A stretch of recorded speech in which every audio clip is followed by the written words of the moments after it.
ሰላም ቤተሰቦቼ እንዴት ናችሁ? ክቡራና ክቡራን ውድ ቤተሰቦቼ ሰላም ናችሁ? እንዴት ናችሁ? እንኳን አደረሳችሁ። ዛሬ ቅዱስ ጊዮርጊስ ነው። አደረሳችሁ እላለሁ ለቅዱስ ጊዮርጊስ ለሰማዕቱ። እንግዲህ የቅዱስ ጊዮርጊስ ግቢ ነን ገብተናል ማለት ነው። እስኪ አብራችሁን እንሳለም፣ አብረን እንሳለም።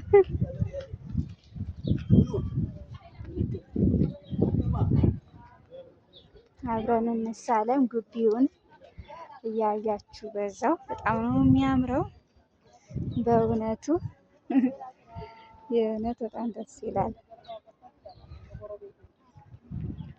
ግቢው ያምራል። በዛ ላይ አረንጓዴው ምናምን በስመ አብ አበባው ራሱ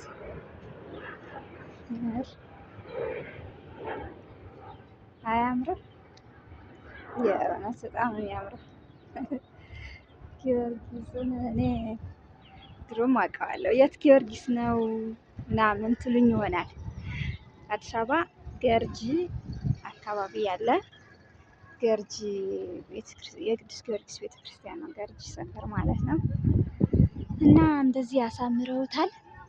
እኔ ያየሁት እንግዲህ ከ4 ዓመት አካባቢ የሆነ ነው። እንግዲህ ከ4 ዓመት በኋላ ቅዱስ ጊዮርጊስ ቤተክርስቲያን እንደዚህ መጥቻለሁ ማለት ነው። በጣም የሚያምረው እየታደሰ ነበረ የዛሬ 4 ዓመት አካባቢ። ዛሬ እንደዚህ አምሯል፣ ተውቧል። ግቢው ራሱ በጣም ያምራል እና ጸበሉ በታች ነበረ። እዚህ ሰላም ሰፈር ወደ ታች አየር መንገዱ ስር ማለት ነው ወንዝ አካባቢ ነበረ። አሁንም እዛው ነው ያለው። ግን በሚገርም ሁኔታ እዚሁ ግቢ ውስጥ ጸበል ፈልቋልና እየተጠመቅን ነው እዚሁ ግቢ ውስጥ ማለት ነው። እሱንም አብረን እናያለን። እስኪ እንሂድ።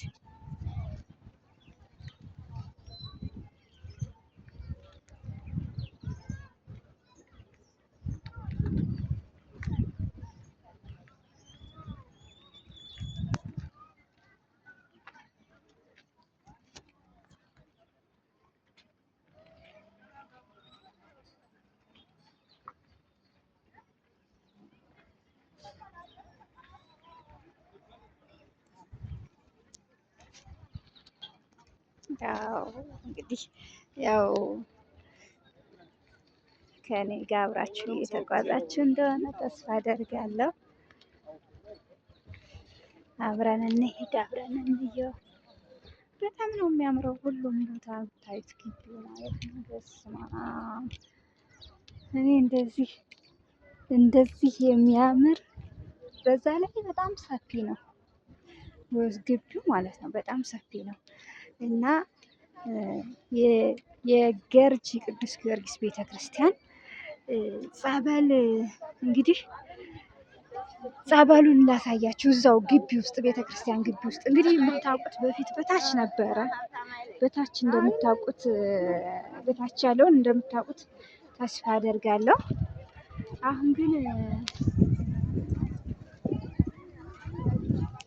አሁን ግን ያለው እዚህ ጋር ነው። እንግዲህ ላሳያችሁ እስኪ። አያችሁት? እዚህ ጋር እየተጠመቁ ነው፣ እየተጸበሉ ነው ማለት ነው።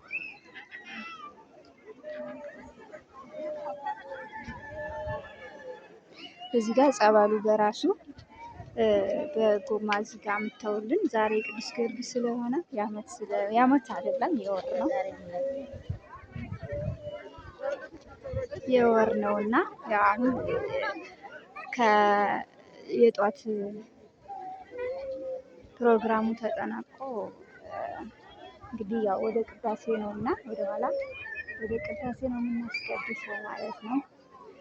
አሁን ለዛ ነው ጸበሉ እንግዲህ ይኸው እንደዚህ እየተጠመቅን ነው። ማንኛውም ሰው የፈለገ ሰው በቃ ቤተክርስቲያን ደርሶ ሳይጠመቅ አይሄድም ማለት ነው እና በጣም ደስ ይላል እላችኋለሁ።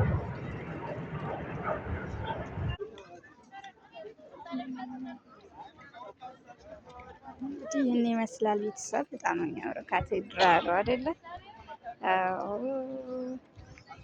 እዛ ላይ በጣም ሰፊ ነው፣ በጣም ትልቅ ነው።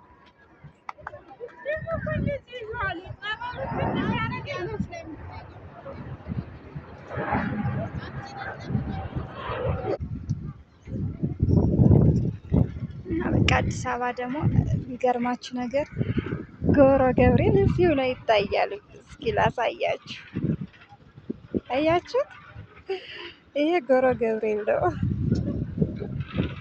ይገርማል።